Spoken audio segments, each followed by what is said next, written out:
Light ഹൗസിൻ്റെ പുതിയ എപ്പിസോഡിലേക്ക് ഏവർക്കും സ്വാഗതം. യുദ്ധവിജയത്തിൻ്റെ ലഹരിയിലായിരുന്നു പാളയം മുഴുവൻ. രാത്രിയെ കീഴടക്കിയ വർണ്ണവിളക്കുകളുടെ വെളിച്ചം കൂടാരത്തെ ഒരു പ്രകാശദീപമാക്കി മാറ്റി. തപ്പുകൂട്ടി നൃത്തം ചെയ്യുന്ന സുന്ദരിമാർ, ആവേശ തിരകൾ ഉണർത്തുന്ന ഗാനങ്ങൾ, വാദ്യമേളങ്ങളുടെ അകമ്പടിയോടെ പാടുന്ന ഗായകർ, കൊള്ള മുതലും മദ്യവും പങ്കിടുന്ന പടയാളികൾ, യുദ്ധത്തിൻ്റെ വർണ്ണനകളും ഇടയ്ക്കിടയ്ക്ക് ഉച്ചത്തിൽ മുഴങ്ങുന്ന ജയവിളികളും അട്ടഹാസങ്ങളും. അലക്സാണ്ടർ ചക്രവർത്തിയും ഏറ്റവും അടുത്ത സുഹൃത്തുക്കളും മദ്യക്കുപ്പികളുടെ മുമ്പിലിരുന്ന് വിജയനൃത്തം ആസ്വദിക്കുകയായിരുന്നു. ലഹരി പിടിച്ച ചക്രവർത്തി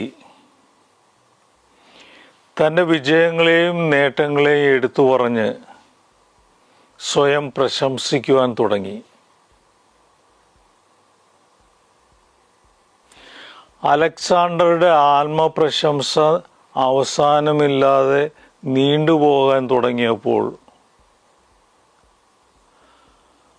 അടുത്തിരുന്ന ഉറ്റ സ്നേഹിതൻ ക്ലീറ്റസ്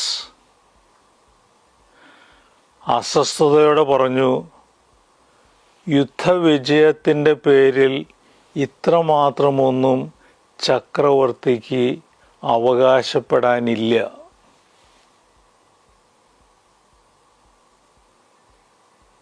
അത് കേട്ട് അലക്സാണ്ടർ ദേഷ്യത്തോടെ പറഞ്ഞു, ക്ലീറ്റസ്, നീ എൻ്റെ ഉറ്റ സുഹൃത്താണ്. പക്ഷെ എന്നോട് സംസാരിക്കുന്നത് സൂക്ഷിച്ചു വേണം. മത്തുപിടിച്ചിരുന്ന ക്ലീറ്റസ് രാജാവിൻ്റെ വാക്കുകൾ അവഗണിച്ചുകൊണ്ട് വീണ്ടും പറഞ്ഞു, ഈ വിജയങ്ങളുടെ പേരിൽ രാജാവിന് ഒരു മേന്മയും അവകാശപ്പെടാനില്ല. അങ്ങയുടെ പിതാവ് ഫിലിപ്പ് രാജാവ് അങ്ങയെ നല്ല രീതിയിൽ വളർത്തുകയും പരിശീലിപ്പിക്കുകയും ചെയ്തതുകൊണ്ട് മാത്രമല്ലേ അവിടത്തേക്ക് ഈ വിജയങ്ങളൊക്കെ നേടാൻ കഴിഞ്ഞത്. അതിനാൽ അങ്ങയുടെ നേട്ടങ്ങളെ പ്രതി പുകഴ്ത്തേണ്ടത് അങ്ങയുടെ പിതാവിനെയാണ്. ക്ലീറ്റസ് തന്നെ അവഹേളിക്കുകയാണെന്ന് അലക്സാണ്ടറിന് തോന്നി. കോപം കൊണ്ട് ജ്വലിച്ച അദ്ദേഹം സമീപത്ത് നിന്നിരുന്ന അംഗരക്ഷകന്റെ കയ്യിലെ കുന്തം പിടിച്ചു വാങ്ങി. ക്ലീറ്റസിൻ്റെ നേരെ ഒരേറ്. കുന്തം അയാളുടെ നെഞ്ചിലൂടെ തുളച്ചു കയറി. ഒരു ആർത്തനാദത്തോടെ നിലത്ത് വീണ ക്ലീറ്റസ് പിടഞ്ഞു മരിച്ചു. കൂടാരങ്ങളിലെ ആഹ്ലാദാരവങ്ങളും സംഗീതവും നിലച്ചു. എല്ലാവരും എന്തു ചെയ്യണമെന്നറിയാതെ നിശ്ചേഷ്ടരായി.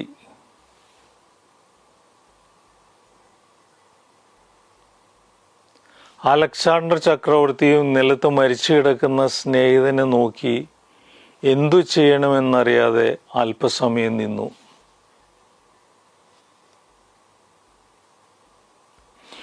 ഒടുവിൽ നിലത്ത് മുട്ടുകുത്തി ക്ലീറ്റസിൻ്റെ കാലുകൾ പിടിച്ചുകൊണ്ട് ചക്രവർത്തി ഉച്ചത്തിൽ വിലപിക്കാൻ തുടങ്ങി. ഹായ് എൻ്റെ പ്രിയ സ്നേഹിതൻ ക്ലീറ്റസ്, എനിക്ക് മാപ്പ് തരൂ. ഞാൻ ലോകത്തെ മുഴുവൻ കീഴടക്കി. എന്നാൽ എൻ്റെ കോപത്തെ കീഴടക്കുവാൻ എനിക്ക് കഴിഞ്ഞില്ല.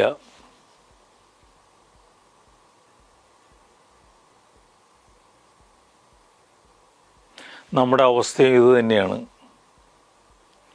പലതും നേടി, പലരെയും കീഴടക്കി, പക്ഷേ സ്വന്തം വികാരങ്ങളെ, പെരുമാറ്റങ്ങളെ, വാക്കുകളെ നിയന്ത്രിക്കാനും കീഴടക്കുവാനും കഴിയാത്ത അവസ്ഥ. മാതാപിതാക്കൾക്കോ അധികാരികൾക്കോ കീഴ്പ്പെടുക പലർക്കും പ്രയാസമാണ്. മറ്റൊരാളുടെ കീഴിലായിരിക്കുക എന്നത് അനേകർ ഇഷ്ടപ്പെടുന്നേയില്ല. എല്ലാവരും എവിടെയും എപ്പോഴും സ്വാതന്ത്ര്യം ആഗ്രഹിക്കുന്നു. പക്ഷെ ഒരു വശത്ത് സ്വാതന്ത്ര്യം മോഹികളായിരിക്കെ മറുവശത്ത് അടിമത്തം ഇഷ്ടപ്പെടുന്നവരാണ് നമ്മിൽ ഭൂരിപക്ഷം പേരും. ഉദാഹരണത്തിന് പുകവലിയും മദ്യപാനവും. പുകവലിക്കാതെ മദ്യപിക്കാതെ ഒരാൾക്ക് ജീവിക്കാൻ വയ്യെങ്കിൽ അതിനർത്ഥം അയാൾ അവയുടെ അടിമയാണ് എന്നാണ്. രാവിലെ ബെഡ് കോഫി കിട്ടിയില്ലെങ്കിൽ എഴുന്നേൽക്കാൻ വയ്യാത്തവർ, ചില പ്രത്യേക കറികളുണ്ടെങ്കിലേ ചോറുണ്ണൂ എന്ന് ശാഠ്യം പിടിക്കുന്നവർ, TV സീരിയലുകൾക്കായി പ്രാർത്ഥനാ സമയവും ഭക്ഷണ സമയവും മാറ്റിവെക്കുന്നവർ, ഇവരൊക്കെ സ്വാതന്ത്ര്യം നഷ്ടപ്പെട്ടവരാണ്.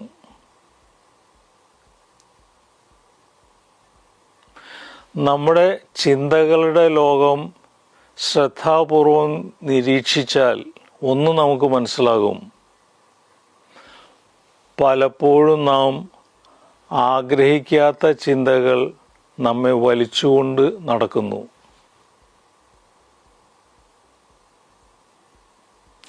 ക്ഷമിക്കണമെന്ന് ആഗ്രഹിച്ചാലും മറക്കണമെന്ന് കരുതിയാലും അതിന് സാധിക്കാത്ത വിധം വെറുപ്പും പ്രതികാരവും നിറഞ്ഞ ചിന്തകൾ നമ്മളെ കീഴടക്കുന്നു. ഈ അവസ്ഥയിൽ മാറ്റം വരണം.